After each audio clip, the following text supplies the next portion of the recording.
کړي وو. موږ عموما په سوشل میډیا کې لیکلي وو چې موږ به سږکال د ځوانانو په د اسلامي ورورولۍ یو روژه ماتې ولرو او هغه روژه ماتې کې به ټول ځوانان موږ سره چا چې د راتګ وس او توان وي هغه به دلته موږ سره پکې برخه اخلي او دلته به د روژه ماتې کې ګډون کوي. لله الحمد تاسې نن شاهد یې موږ تر 1000 نفرو پورې ترتیب نیولی خو تقریبا موږ به تر 1200 پورې موږ ترتیب نیولی دی انشاءالله.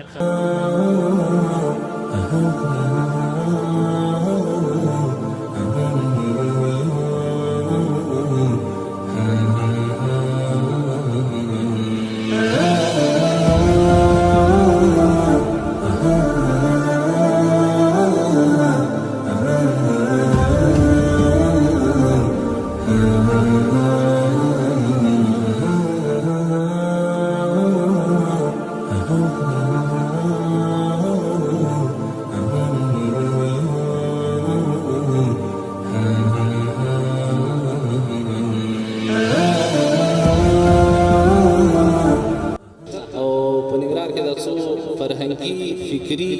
ځوانانو نه د زړه د تنه مننه کوم چې کوشش وکړي د خپل توان او وس مطابق چې ځوانان په اسلامي او فکری لحاظ سره برابر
سلامونه درنو لیدونکو، زه محمد اسماعیل زماني یو ځل بیا ستاسې درانه چوپړ ته حاضر شم. لیدونکو،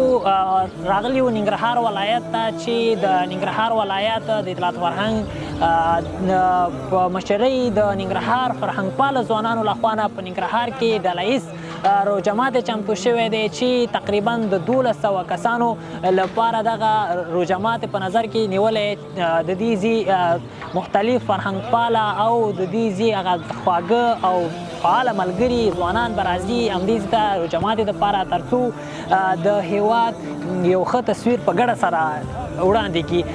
ځکه چې دغه شاندې ځوانان په یو ډغر کې په یو دسترخوان کې دغه مبارکه میاشت کې چې یو ځای راټول شي د روژه ماتې دپاره، واقعا چې دا یو ښه اقدام دی د ځوانانو د یووالي د انسجام او همدارنګه د هیواد د پرمختګ دپاره، ځکه د ټولنې هغه ځوان قشر، تعلیم یافته قشر، د دې سربیره دولت چارواکي، هغه دولت کارکوونکي په ګډه سره په یو ټغر کې په یو دسترخوان کې راټول شي او یو ځای دغه روژه ماتې په دعا سره روژه ماتې وکړي، نو دا به د هیواد د آبادۍ، د ځوانانو د یووالي او دغه شاندې د ځوانانو د په ګډه د فعالیتونو په ګډه د دې د وطن د آبادۍ دپاره یو ښه ګام اوسیږي. نو تمه ده چې دا به یو ښه پایله ولري یو ښه نتیجه ولري د ځوانانو یو بل سره هماهنګۍ په برخه کې د ځوانانو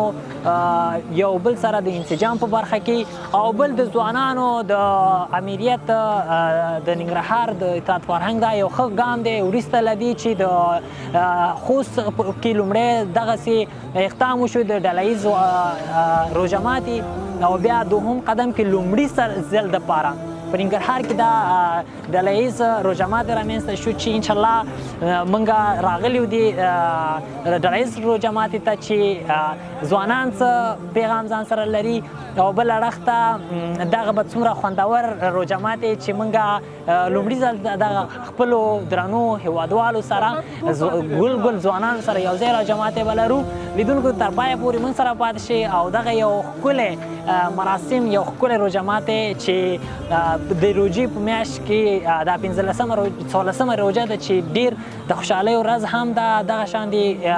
مختلف هغه فعال ځوانان دلته به راځي روژه ماتي ته موږ به هغوی سره هم چنان خبرې اترې کوو پیغام به م اورو او لیدونکو موږ سره پاتې شئ ستړي مه شئ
ځوانانو نه د زړه د تله مننه کوم چې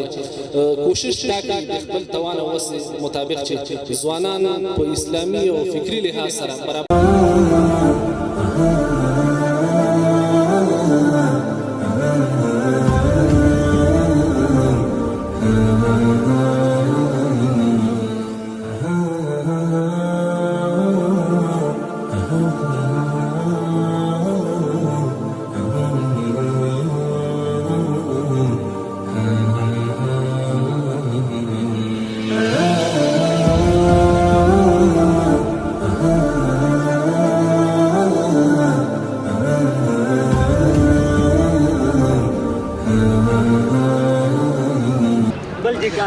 درنو لیدونکو دا چې ډله ییز روژه ماتي کې یو د ننګرهار ولایت د ځوانانو درون امیر صاحب جناب شهرزاد صاحب سره ولاړ یو چې واقعا نن ډېر زحمت یې وست ډېر زیات ستړی هم دی او ډېر زیات مننه ترې کوم چې موږ ته وخت هم چنان راکړه وخت لنډ دی 15 دقیقې روژه ماتي ته پاتې ده ګڼ شمېر هېوادوال زموږ درانه ځوانان ګل ګل مشران راغلي دي روژه ماتي ته درنو لیدونکو فقط دوه پوښتنې جناب امیر صاحب څخه کوو چې ځکه وخت کم دی